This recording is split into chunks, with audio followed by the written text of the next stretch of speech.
नमस्कार। India debate में आप सबका स्वागत है। मैं हूं आशुतोष पाठक।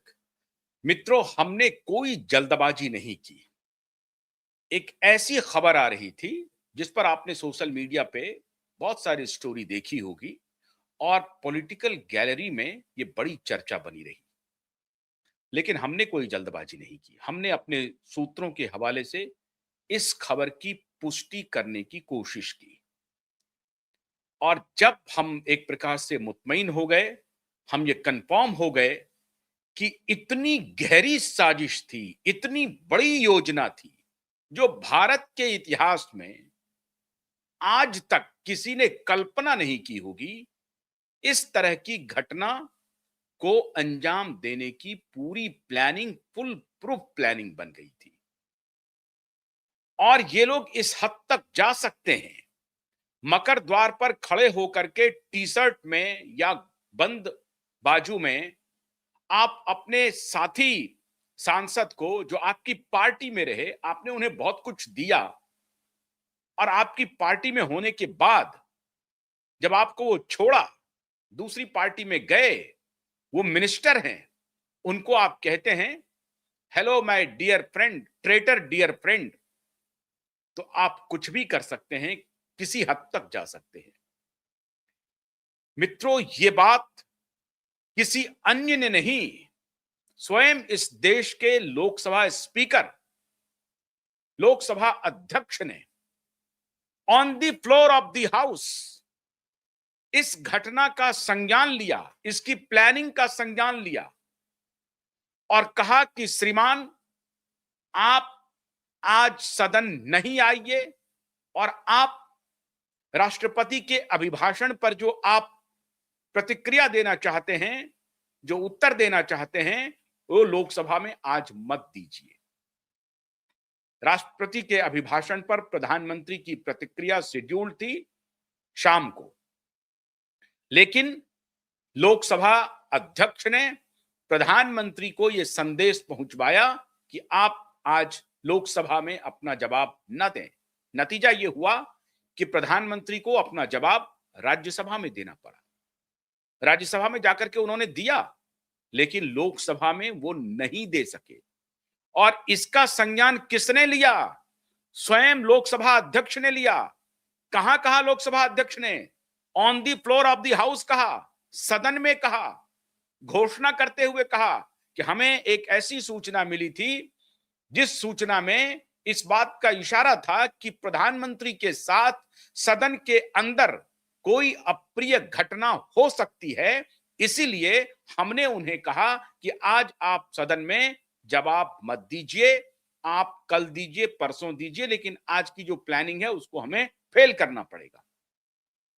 आप किसी भी जनतांत्रिक देश में सदन के अंदर इस तरह की मॉब लिंचिंग, जो लिंचिंग वाले लोग पूरी दुनिया में घूम घूम करके, वो एक प्रतापगढ़ी है जो शायरी कर रहा है कि नया भारत है, उस प्रतापगढ़ी को समझना चाहिए कि नए भारत में लिंचिंग तो सड़क की बात छोड़ दो, सदन के अंदर और इस देश के सर्वोच्च कुर्सी की लिंचिंग की प्लानिंग बनी, योजना बनी और उसका संज्ञान किसने लिया? लोकसभा अध्यक्ष ने लिया।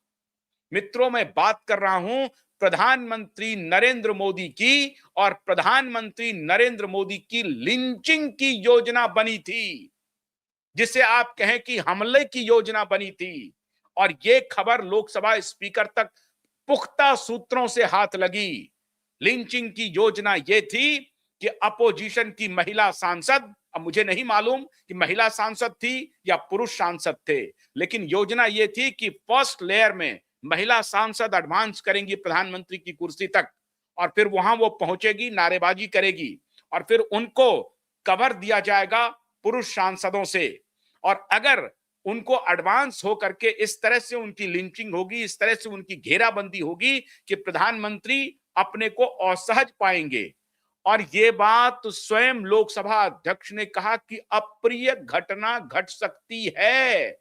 आपको याद होगा कि जब लोकसभा के अभी जो लीडर ऑफ अपोजिशन हैं, वो मात्र नेता थे, तो जाकर के प्रधानमंत्री के गले में झप्पी लगा दिया था बिना किसी की अनुमति के। ये किसी भी तरह से सदन की मर्यादा का, सदन के अंदर व्यवहार का उल्लंघन था। वो गए, हाथ मिलाया और जबरदस्ती प्रधानमंत्री के गले लग गए थे। ये वही व्यक्ति हैं जो सदन के अंदर राहुल गांधी ने आंख मारी थी। ये किसी से छिपी हुई बात नहीं है, पूरी दुनिया ने देखा है।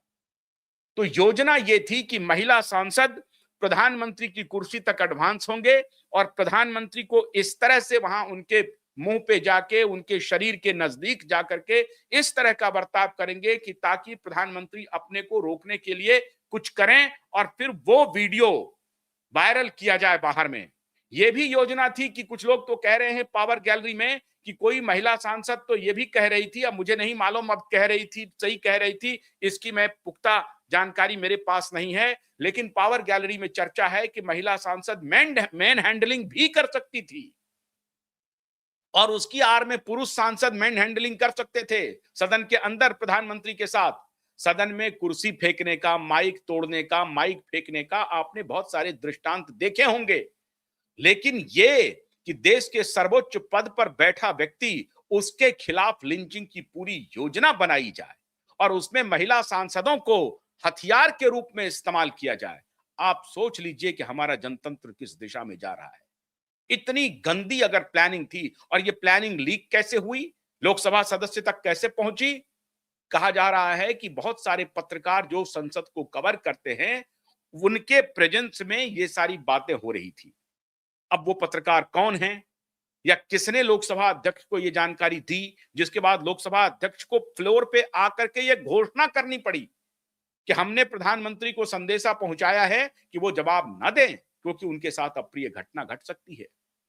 मित्रों, इसी मुद्दे पर बात करने के लिए आज हमारे साथ एक्स आईपीएस ऑफिसर और कई किताबों के लेखक, सॉब कम्युनिकेशन एक बड़ा कम्युनिकेशन कंपनी है जो हाल ही में एक फिल्म को प्रोड्यूस किया है, ह्यूमंस इन द लूप, आज उनके एमडी आईपीएस ऑफिसर उदय सहाय जी ज्वाइन कर रहे हैं।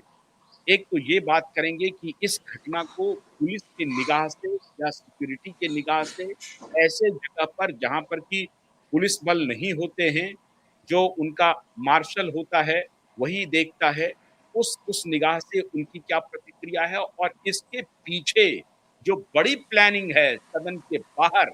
आज मैंने इनका देखा है, एक सोशल मीडिया पे पोस्ट उन्होंने लिखा है कि कैसे लुटियन जोन इस तरह की घटना को इंटेलेक्चुअल कवरिंग देता है।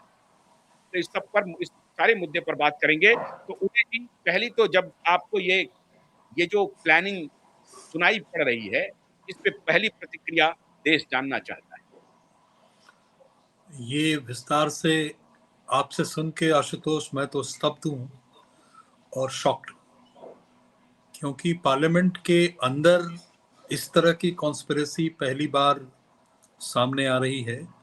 जैसा कि आपने बयान किया, और जो सूत्र बहुत लॉजिकली सामने आ रहे हैं कि वहाँ पे पार्लियामेंट को कवर करने वाले जर्नलिस्टों की जमात होती है हमेशा, उसमें ख़ास तौर पे जो कांग्रेस को कवर करने वाले कुछ जर्नलिस्ट को ये विंड लगा कि ये बियॉन्ड एक परमिसिबल लिमिट कोई घटना घटने जा रही है, तो नेशनल इंटरेस्ट में उनको ये बात लगी कि जाके ये बात स्पीकर को बताना चाहिए, और उन्होंने बताई ये बात, और बड़ी एक तरह से दुर्घटना से बचाव हो गया। लेकिन इसके पीछे सिक्योरिटी एंगल तो एक एंगल है, क्योंकि आप लोग सबको पता है कि कोई यूनिफॉर्म में किसी दिल्ली पुलिस का या किसी सेंट्रल पुलिस फोर्सेस का डिप्लॉयमेंट अंदर नहीं होता। एक खास तरह का अरेंजमेंट किया गया है और उसके तहत ये मार्शल वहाँ पर कोई प्रिय अप्रिय घटना पर नज़र रखते हैं और तुरंत दखलंदाजी करते हैं अगर उनको लगता है कि किसी भी नॉर्म्स की ब्रीच हो रही है। लेकिन जहाँ पर अगर आप इमेजिन कीजिए ये हो जाता, और काफ़ी जाहिर है कि महिलाओं को लेकर एक बहुत सजग आदमी नहीं होता है कि कोई अटैक करेगा आप पर। और पास्ट में आपको मालूम है कि इवन राजीव गांधी का असैसिनेशन हुआ था, उसे महिलाओं ने ही अंजाम दिया था। तो ये सिक्योरिटी एंगल से एक नए सिरे से सोचने की ज़रूरत है कि क्या पार्लियामेंट के अंदर भी एक खास प्रॉक्सिमिटी के बियॉन्ड कोई भी प्राइम मिनिस्टर के पास जाए, जब सदन चल रहा हो तब भी ये परमिट किया जाना चाहिए कि नहीं, और वो लक्ष्मण रेखा स्पष्ट शब्दों में खींचा जाना चाहिए, चाहे वो पुरुष हो या महिला। अगर वो नहीं होता है तो कुछ भी हो सकता है, और कुछ भी हो सकता है क्योंकि अगर आपको 4 आदमी उस फ्लोर ऑफ द हाउस में फिजिकली असॉल्ट करते हैं और आप उसको डिफेंड करने के लिए हाथ पैर चलाते हैं, तो जाहिर है कि उसकी आड़ में उनके उस कॉन्स्पिरेसी के तहत जो बाकी लोग वो और एक तरह का मल्टीप्लायर इफेक्ट की तरह आपसे जूझ सकते हैं, एनीथिंग कुड हैव हैपेंड। तो मैं तो शॉक्ड हूँ कि प्राइम मिनिस्टर ऑफ इंडिया के सिक्योरिटी का ये ब्रीच कोई आदमी विजुलाइज भी नहीं कर सकता था कि पार्लियामेंट के अंदर इस तरह की योजना चल रही है। ये समय आ गया है आशुतोष, इसलिए इस तरह की घटना के बाद कि बहुत एक पैनी नज़र आप सिक्योरिटी के मीनिंग्स को, नुआंसेस को समझने के लिए, पहले जो एकांकी अप्रोच होता था कि भाई डिप्लॉयमेंट कर दिया गया और इंटेलिजेंस से उसकी बैकिंग है तो काम चल जाता था, अब उस इंटेलिजेंस में कई तरह के इंटेलिजेंस की ज़रूरत है। ख़ास तौर पे ये इत्तेफाक है कि आज ही मैंने फेसबुक पे ये जो जो दिल्ली का जो लटियंस जोन है, जिसको खान मार्केट गैंग भी कहा जाता है, उसमें एक जो टॉक्सिक संसार एग्जिस्ट करता है और कैसे वो एक ज़माने से थ्राइव कर रहा था और अंग्रेज़ों को अलग अलग तरीके से सपोर्ट कर रहा था। जलियांवाला बाग जैसी घटना को भी एक फेसबुक पेज ने बहुत डिटेल में आज उसको सामने लाया है कि किन किन लोगों ने जनरल डायर को सपोर्ट किया और उन उन फैमिलीज को फिर क्या क्या लार्जेस ऑफ द स्टेट मिला उस वक्त और आज़ादी के बाद। और इत्तेफाक है कि जब आप उसको नज़दीक से देखें तो ये जो नेटवर्क बना उन कुछ चंद फैमिली का, उसका जो असर ये पड़ा कि हम लोग भी जब दिल्ली यूनिवर्सिटी में थे तो हम उन लोगों को हीरो समझते थे। उन मैगजीन्स को फॉर एग्जाम्पल, बिना नाम लिए मैं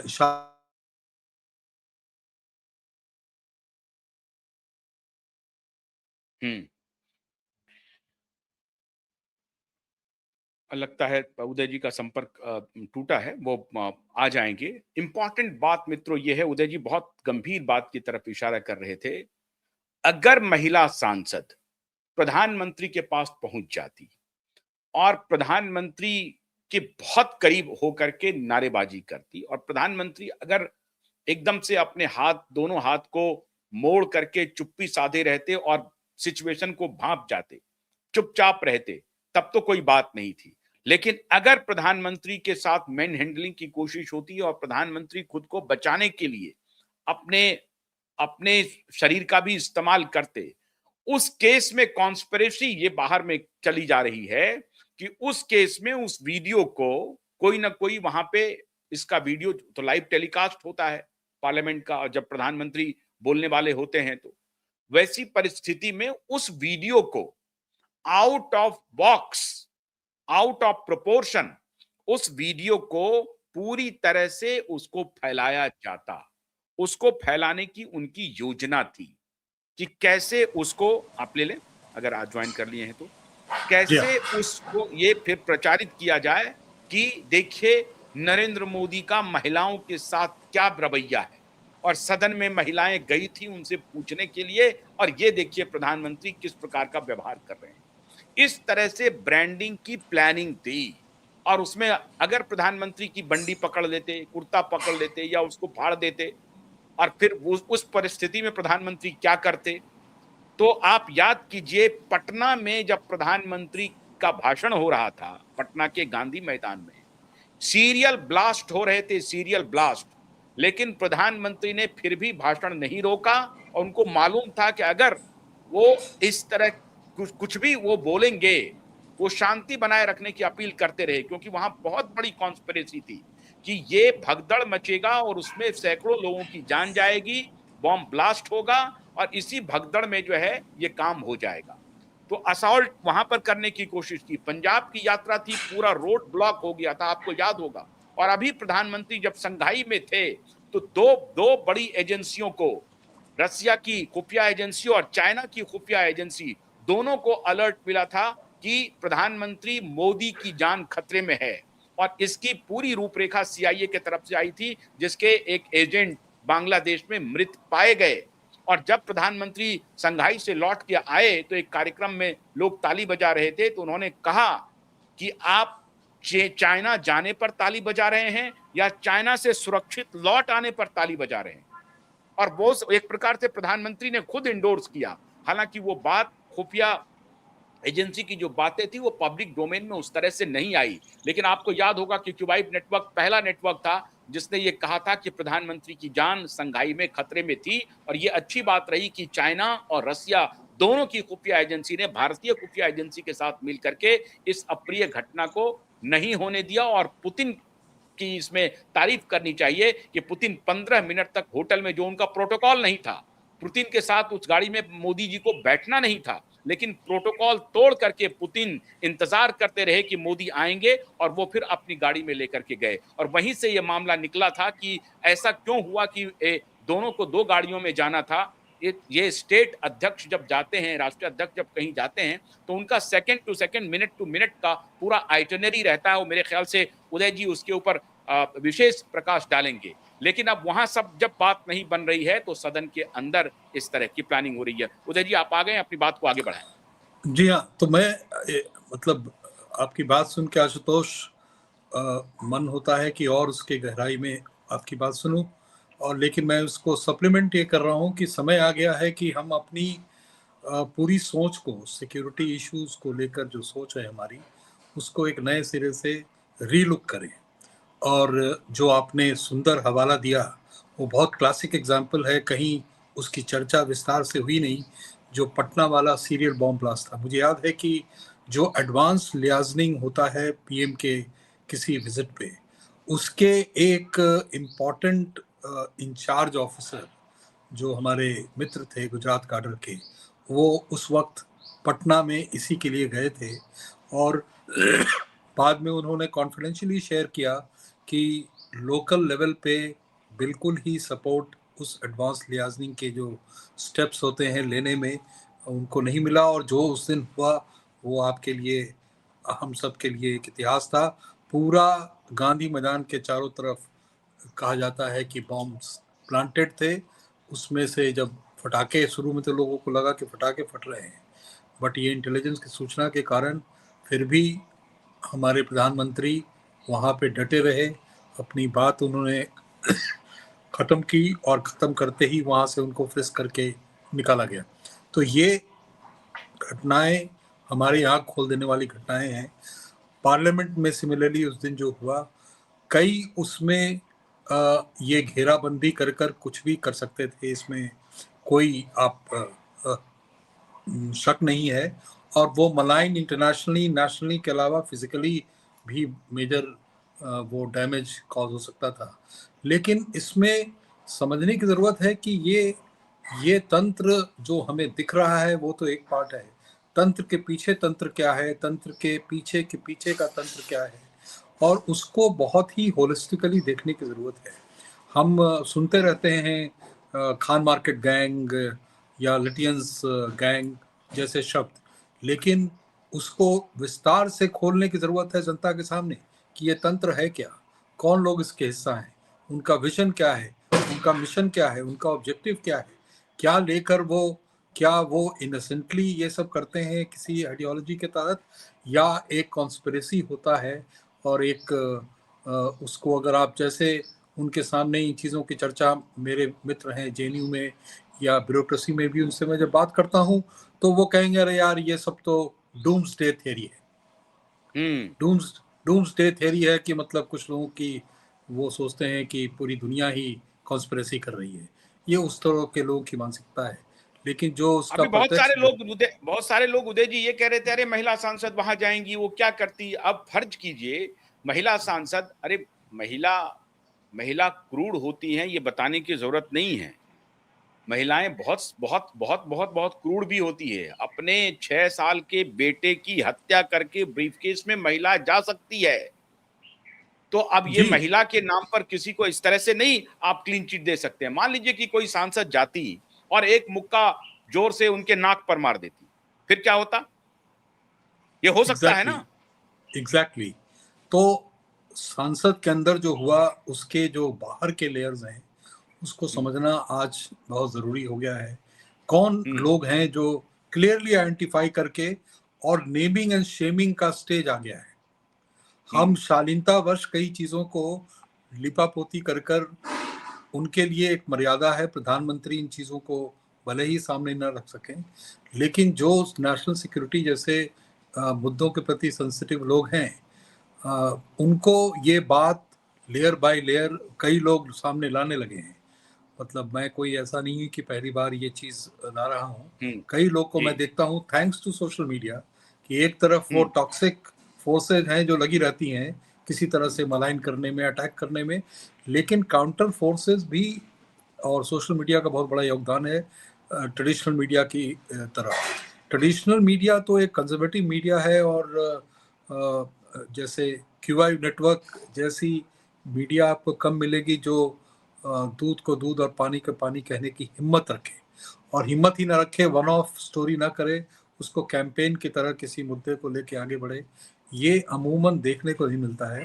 बट सोशल मीडिया में फॉर्चुनेटली फ्रीडम ज़्यादा है, इन्वेस्टमेंट कम है, बहुत लोगों के पास जज्बा है, तो कई ऐसी कहानियां सामने आने लगी हैं। आज ही वाली कहानी का, उसमें 3 लेयर्स ऑफ फैमिली का आपस में क्या रिश्ता रहा। गांधी परिवार एक परिवार है, थापर परिवार दूसरा परिवार है, और ये खुशवंत सिंह वाला सिंह परिवार जो है तीसरा परिवार है। और तीनों के रिश्ते, चाहे वो रुमिला थापर से क्या हो या करण थापर से क्या है, वो एक जब मुझे पता चला तो मैं, मेरे लिए ये एक गूज बम्स की तरह था, क्योंकि एक जमाने में उसी परिवार से मैगजीन निकलती थी जहां छप जाना बहुत बड़ा, हम लोग को भी लगता था बड़ी प्रतिष्ठा की बात है। आज ये चीजें एक्सपोज हो रही हैं और होनी जरूरी है, और अगर हम आप इसको सामने नहीं लाएंगे, हमारे लिए मजबूरी नहीं है कि हम उसको कारपेट के नीचे छुपा कर रखें, और सामने अगर लाते हैं तो वो बात उनकी उनकी अंडरस्टैंडिंग ऑफ सिक्योरिटी में भी डीपनिंग आती है, और नेशनल इंटरेस्ट में बहुत ज़रूरी है आशुतोष। अभी उदय जी आपने 3 परिवार का जिक्र किया है जी जिसमें थापर परिवार है। हालांकि ये, इसलिए मैं अपने दर्शकों को ये बताना चाहता हूं कि ये जो लिंचिंग की घटना है ये अनायास ही नहीं हो रही है। लिंचिंग के लिए पूरा एक इंटेलेक्चुअल फूड तैयार किया जाता है, खाना तैयार किया जाता है, उसको ठीक से पकाया जाता है कि इधर आप कैसे फिजिकल असॉल्ट करने की प्लानिंग करें और इधर हम फिर लेख, डिस्कोर्स, डिस्कशन, डायलॉग ये शुरू करें। तो ये पूरा कंसर्टेड एफर्ट होता है। और जिस तरफ उदय जी इशारा कर रहे हैं, इसलिए इसको स्टैंड अलोन घटना के रूप में नहीं देखा जाए कि नहीं नहीं ये तो किसी 2-4 महिला सांसद थी या सांसद थे, अपोजिशन के लीडर थे, पहुंच गए और थोड़ी बहुत बहस में मैन हैंडलिंग हो गई। नहीं, प्लानिंग बहुत बड़ी थी। अगर लोकसभा स्पीकर ने प्रधानमंत्री को संदेश देकर के कहा है कि आप नहीं आइए, तो ये छोटी घटना लग रही है क्या? ये तो बहुत बड़ी घटना है। लोकसभा स्पीकर कंफर्म कर रहे हैं। लोकसभा स्पीकर अपने आप में कुछ नहीं है, वो चेयर महत्वपूर्ण है, अध्यक्ष की कुर्सी महत्वपूर्ण है, और वहां उस सदन के मुखिया हैं वो। तो वो मुखिया के रूप में वो प्रधानमंत्री को कह रहे हैं कि आप आइए मत। आप इसी से अंदाजा लगा लीजिए कि सिक्योरिटी की हालत क्या हो सकती है, कितनी खतरनाक प्लानिंग थी। और इस प्लानिंग को इंटेलेक्चुअल जामा कैसे पहनाता है, कौन सा गैंग पहनाता है, उसकी तरफ इशारा कर रहे हैं उदय जी।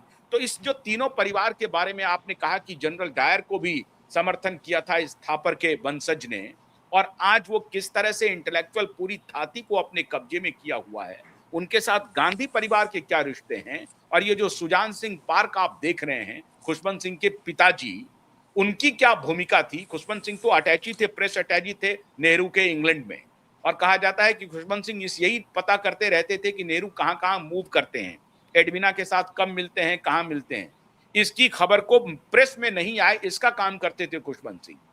तो ये जो पूरा तंत्र है और उसी का ये खान मार्केट है, तो इस तरफ थोड़ा सा आप प्रकाश डालें उदय जी। देखिए, आज के डेट में अगर खान मार्केट का लोकेशन आप देखें तो हाँ, लोगों का इंप्रेशन ये है, फैक्चुअली क्या है मुझे नहीं मालूम, कि एशिया का सबसे one of the most expensive markets में उसकी यस, गिनती आती है।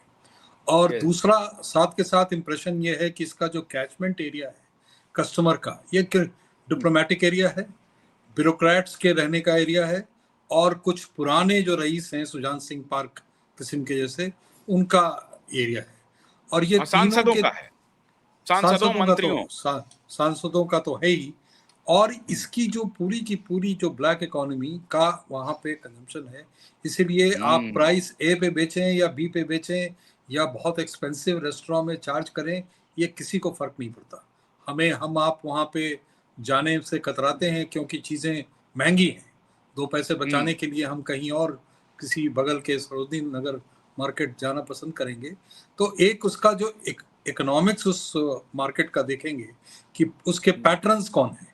उसके पैटर्न्स हम्म, मोस्टली वो हैं जो उसके आसपास के एरिया में रहते हैं, और उस एरिया हम्म, में क्या रहते हैं इस पर चर्चा हमारी हुई। लेकिन कुछ परिवारों का उस मार्केट पर एक विशेष कृपा रही है। और हम्म, उन वहाँ के पुराने दुकानदारों से आप बात करें, 2-4 से मेरी लंबी बातचीत हुई है। एक टेलर हैं, वो भी वहाँ पर पिछले 50 साल से 40-50 साल से हैं जैसा कि बताते हैं। तो आपको बहुत दिलचस्प कहानियाँ वो बताएंगे, और उन कहानियों में ये जो वर्ग है आपका, उसका इंटेलेक्चुअल वर्ग है, पॉलिटिकल वर्ग है, डिप्लोमेट्स का एक है। कई डिप्लोमेट्स की जो मीटिंग है, और वो 5 स्टार होटल में न रह के, क्योंकि 5 स्टार होटल में यू आर अंडर सर्वेलेंस, आप जो भी हम्म, जाता है आता है सारा।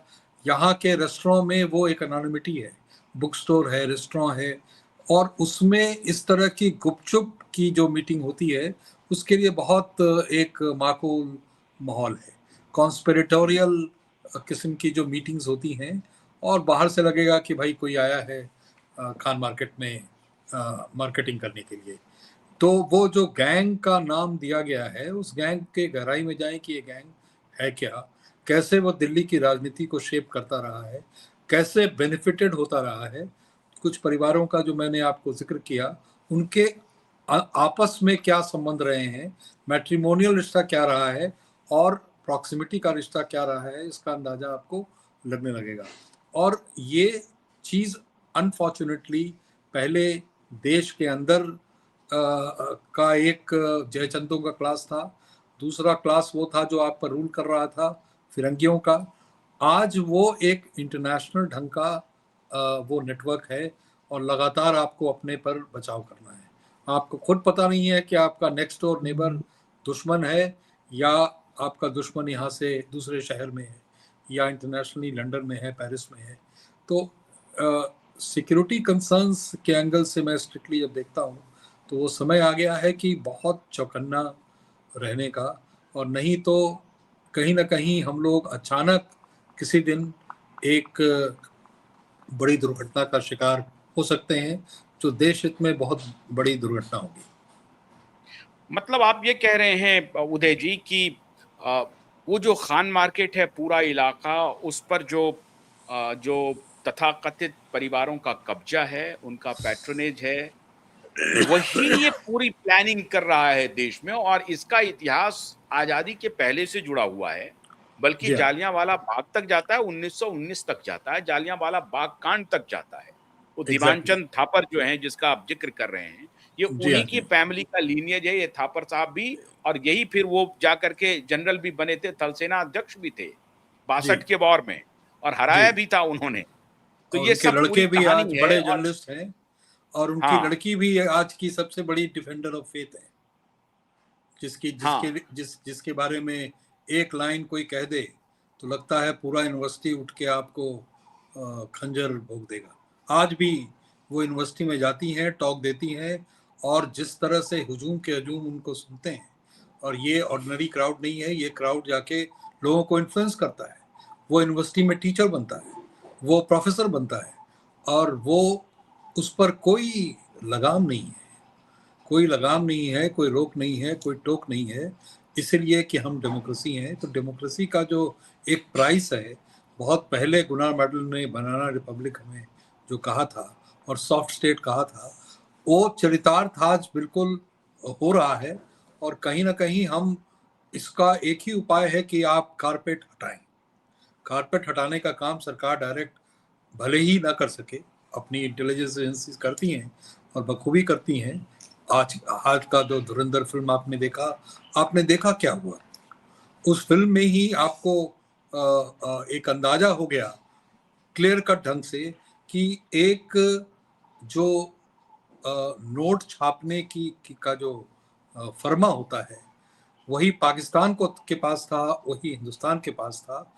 एक रिजीम में उसको कैंसिल किया गया क्योंकि एक मंत्री ने उसको कैंसिल किया, और दूसरे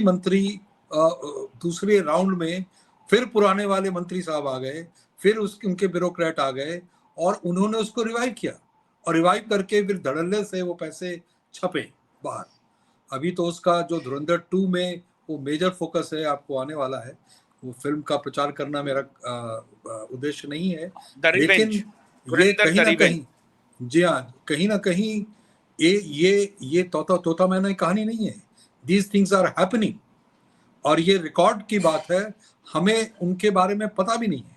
हमारे ब्यूरोक्रेट्स के बारे में ही मैंने 2-4 से पूछा, उस फाइनेंस सेक्रेटरी के बारे में कोई जानता नहीं था। राजस्थान काडर को छोड़ के उस फाइनेंस सेक्रेटरी के बारे में कोई जानता नहीं था, और उस फाइनेंस सेक्रेटरी ने एक अहम भूमिका अदा की थी, और he is gone because he is faceless. Bureaucracy को फेसलेस होने में एक जो एडवांटेज होता है, वो एडवांटेज उनको मिला। दूसरे मंत्री जी तो आज भी एक्सपोज्ड हैं, कल भी रहे थे और परसों भी रहेंगे, लेकिन ब्यूरोक्रेसी को वो they could get away with murder. पूरे देश में एक मेजर भूमिका अदा करते हैं। ये कहाँ के थे लोग? ये जनाब फाइनेंस सेक्रेटरी कहाँ रहते थे? इन्हीं इलाकों में रहते थे। इनका मिलना जुलना बीच में जो पेरिस में एक्सचेंज उस फिल्म में दिखाया गया है, वो इंडिया का पेरिस वही है, खान मार्केट है। जिस तरह वहाँ एक्सचेंजेस होते हैं, उसी तरह के एक्सचेंजेस यहाँ होते हैं, और इसीलिए कई बहुत शार्प नज़र रखने की ज़रूरत है। यहाँ पर उनके बच्चे बाप के कमाए हुए अकूत धन को उड़ाने के लिए 10 पैसे की चीज़ 100 पैसे में, आप एक बार जाके रिपोर्टिंग कीजिए वहाँ कि किस तरह के लोग आते हैं, कौन से बच्चे आते हैं, कौन। मैं तो सर खान मार्केट, आपको तो मालूम है खान मार्केट तो कभी एक समय में टर्टल बड़ा ठिकाना हुआ करता था तो जाते थे, लेकिन खान मार्केट की तो सच्चाई तभी पता चली है, आपको मालूम है।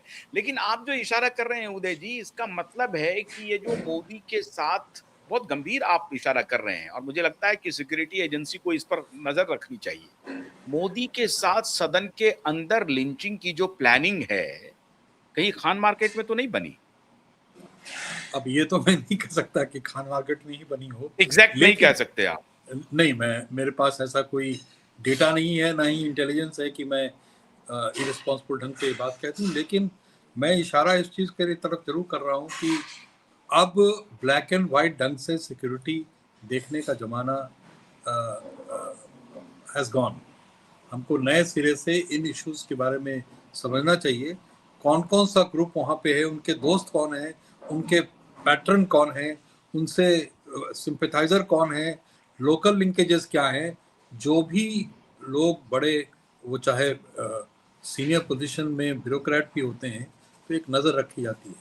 तो क्या इतने सांसद हैं, और सांसदों के अपने रिश्ते हैं, उनके दोस्त हैं, उनके दुश्मन हैं, उनके सिंपैथाइजर हैं, उनके पैटर्न हैं। वो कहते हैं कि हर सांसद के पास एक मैंस फ्राइडे होता है जो एक उसके सारे खर्चाओं को उठाता है। तो उन चीज़ों पर कहीं ना कहीं डिस्क्रीट ढंग से शार्प नज़र रखने की ज़रूरत है। जहाँ तक महिलाओं का सवाल है, दे आर नो एक्सेप्शन। जब सिक्योरिटी का इशू आता है तो वो जेंडर न्यूट्रल चीज़ है। और मैंने आपको इसी कंट्री का एग्जांपल दिया कि जब राजीव गांधी का असैसिनेशन भी हुआ था तो लीड रोल में महिलाएं थी। तो वो जमाना गया कि ये पुरुष का काम है, ये महिलाओं का काम है, ये कोई भी कर सकता है। और जिस क्राइम तरह का जेंडर न्यूट्रल है। जी, तो जिस तरह का कई बार थिएट्रिक्स हम देखते हैं पार्लियामेंट में, तो मुझे लगता है कि वो समय आ गया है कि उन पर भी इस मुद्दे को लेकर एक कड़ी नजर रखी जाए। मतलब उदय जी, आप ये कह रहे हैं कि ये ऐसी बात नहीं है कि सांसद एक जगह मिल लिए, उन्होंने प्लानिंग कर ली कि कल हमको सदन में हो हल्ला करना है। नहीं, इसके तार लंबे जा रहे हैं और वो तार खान मार्केट तक जा रहा है। आप तो बहुत जबरदस्त एनालिसिस करके आपने तार वहां तक नहीं नहीं, पहुंचा दिया। अब ये देखिए, सिक्योरिटी एजेंसी का काम है वो तार को कैसे डिकोड करे। इनफैक्ट आशुतोष, ये एक सर्किल ऑफ रीजन, एक शब्द आपने सुना होगा, एक सर्किल ऑफ रीजन है। खान मार्केट उसका सेंटर है, लेकिन अगर दिल्ली में आप जाएं, इंडिया इंटरनेशनल सेंटर, इंडिया वहीं पे आर्बिटाज है। सेंटर, हाँ। इसी तरह का कुछ cultural centre, Ethiopian cultural centre, hmm. और एक एक जमाने में नेहरू सेंटर होता था मंडी हाउस में।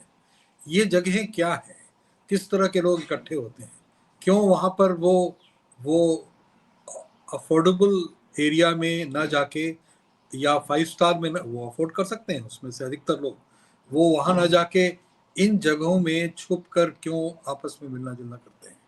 ये पूरा का पूरा जो लटियंस जोन है, जिसको न्यू दिल्ली 1 कहते हैं, उसको समझने की ज़रूरत है कि ये एक कॉन्स्पिरेसी की बड़ी भूल-भुलैया है, और उस पर नॉर्मल ट्रैफिक इंटेलिजेंस से काम नहीं चलता, या नॉर्मल इंटेलिजेंस से काम नहीं चलता। उसके उसके खोल में, उसकी गहराइयों में, उसके लेयर्स विद इन लेयर्स में क्या क्या छुपा है, वो समझने की ज़रूरत है। और ख़ास तौर पे आज के डेट में चीज़ें इतनी कॉम्प्लिकेट और कॉम्प्लेक्स हो गई हैं कि आपको क्लियरली आइडेंटिफाई करके रखना पड़ेगा कि ये लोग दोस्त हैं, ये लोग क्लियर कट देश के दुश्मन हैं। उसको उसको आप एक्ट करें या ना करें, आपकी अंडरस्टैंडिंग के लिए ये लिस्ट क्लियर कट ढंग से बनाए जाने की जरूरत है। चलिए, बहुत बहुत शुक्रिया उदय सहाय जी, बहुत बहुत शुक्रिया। आपने जो इंसाइट दिया है वो एक प्रकार से आंखें खोलने वाली हैं, क्योंकि लोग सीधे समझते हैं। ज्यादातर हमारे दर्शक ये सोचेंगे कि नहीं नहीं, सांसद तो विरोध और समर्थन की परंपरा रही है, विरोध बहुत हॉट भी होता है, उसमें एडवांस भी हो सकते हैं, कई बार फिजिकल भी हो जाता है। ये इतना सहज मामला नहीं है। प्रधानमंत्री के खिलाफ अगर लिंचिंग की कोई योजना बनी तो उसका कहीं ना कहीं ठिकाना होगा, और उस ठिकाने के पीछे बहुत सारे ब्रेन होंगे। उस ब्रेन के पीछे और भी बड़ा बैकिंग होगा। इस सब की तहकीकात के लिए उदय जी कह रहे हैं कि अब इंटेलिजेंस को स्ट्रेट नाक के सीधे नहीं, अपने टेंटिकल्स को और ओपन करना पड़ेगा, खोलना पड़ेगा, और उन सारे आयामों की जांच करनी पड़ेगी जहां से ये ट्रेल शुरू होती है। तो एक ट्रेल से, सिरे से आप आखिरी सिरे तक पहुंचे, और उसको बर्स्ट करने की अब आवश्यकता हो गई है, क्योंकि उनको इंटेलेक्चुअल कवरिंग दी जाती है। इसलिए इसको सहज सामान्य घटना न मानी जाए। हम उम्मीद करते हैं कि भारत सरकार, पीएमओ, होम मिनिस्ट्री, भारत की खुफिया एजेंसी इस दिशा में जरूर एक्टिव होगी, काम करेगी, या खास तौर से एनएसए इसको जरूर देखेंगे। बहुत बहुत शुक्रिया। नमस्कार।